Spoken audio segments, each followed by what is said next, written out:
بسم الله الرحمن الرحيم تبارك الذي بيده الملك وهو على كل شيء قدير الذي خلق الموت والحياة ليبلوكم أيكم أحسن عملا وهو العزيز الغفور الذي خلق 7 سماوات طباقا ما ترى في خلق الرحمن من تفاؤت فارجع البصر هل ترى من فتور ثم ارجع البصر كرتين ينقلب إليك البصر خاسئا وهو حسير ولقد زينا السماء الدنيا بمصابيح وجعلناها رجوما للشياطين واعتدنا لهم عذاب السعير وللذين كفروا بربهم عذاب جهنم وبئس المصير إذا ألقوا فيها سمعوا لها شهيقا وهي تفور تكاد تميز من الغيظ كلما ألقي فيها فوج سألهم خزنتها ألم يأتكم نذير قالوا بلى قد جاءنا نذير فكذبنا وقلنا ما نزل الله من شيء إن أنتم إلا في ضلال كبير وقالوا لو كنا نسمع أو نعقل ما كنا في أصحاب السعير فاعترفوا بذنبهم فسحقا لأصحاب السعير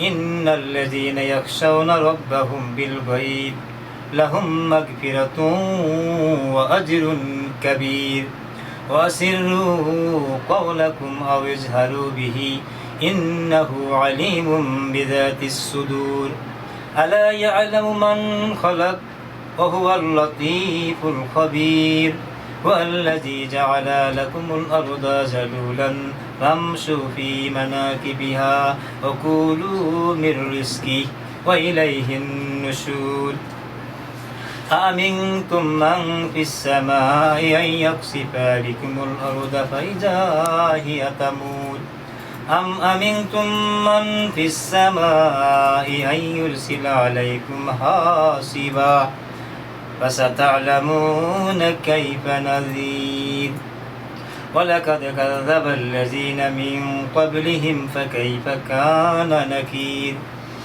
أولم يروا إلى الطير فوقهم صافات ويقبضن ما يمسكهن إلا الرحمن إنه بكل شيء بصير أمن هذا الذي هو جند لكم ينصركم من دون الرحمن إن الكافرون إلا في غرور أمن هذا الذي يرزقكم إن أمسك رزقه بل لجوا في عتو ونفور أفمن يمشي مكبا على وجهه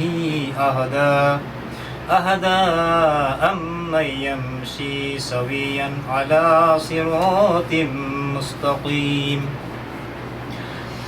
قل هو الذي أنشأكم وجعل لكم السمع والأبصار والأفئدة قليلا ما تشكرون قل هو الذي ذرأكم في الأرض وإليه تحشرون ويقولون متى هذا الوعد إن كنتم صادقين قل إنما العلم عند الله وإنما أنا نذير مبين فلما رأوه زلفة سيئت وجوه الذين كفروا وقيل هذا الذي كنتم به تدعون قل أرأيتم إن أهلكني الله ومن معي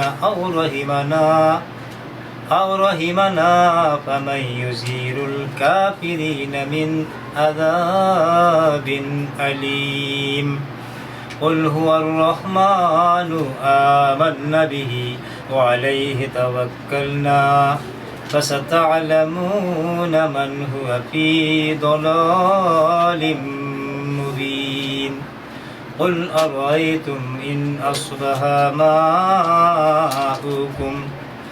ماؤكم غورا فمن يأتيكم بماء معين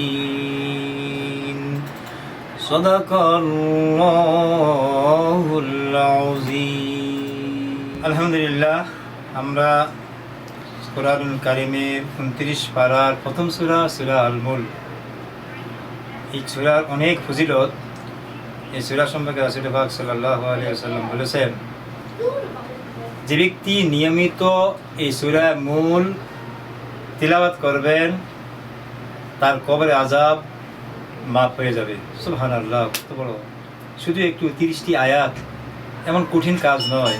মাত্র 30টি আয়াত আমরা রেগুলার যদি এই আয়াতটি তেলাওয়াত করি তাহলে আল্লাহ রাসূল বলেছেন এই তেলাওয়াতের কারণে কবরের আযাব হবে না। দ্বিতীয় আরেকটি ফজিলত হলো বিচারের দিন যখন আল্লাহ পাক বিচার করবেন হাসরের মাঠে, এই তেলাওয়াতকারীর জন্য সুপারিশ করবেন। আলহামদুলিল্লাহ, এই সুপারিশ আল্লাহ অবশ্যই শুনবেন, আর এই সুপারিশ হবে তাদের জন্যই যারা জান্নাতি। এই আমরা যদি কোরআনুল কারীমের সুপারিশ আমাদের নসিব হয়ে যায়, ইনশাআল্লাহ বলা যাবে যে আমরা জান্নাতি হব। তাই আমরা আসুন, আমরা নিজেরা, ছেলে মেয়ে, হযরত আব্বাস রাদিয়াল্লাহু তাআলা থেকে বর্ণিত, তিনি বলেন, আমি চাই প্রত্যেকটি মানুষের অন্তরে সূরা মুলক থাকুক। সুবহানাল্লাহ, এত তাগিদ দিয়েছেন যে সূরা মুলকের এত ফজিলত। তাই আমরা নিজেরা, আমাদের পরিবার, সন্তান, স্ত্রী সকলকে এই সূরা মুলক পড়াবো এবং এর ফজিলত আমরা অর্জন করব।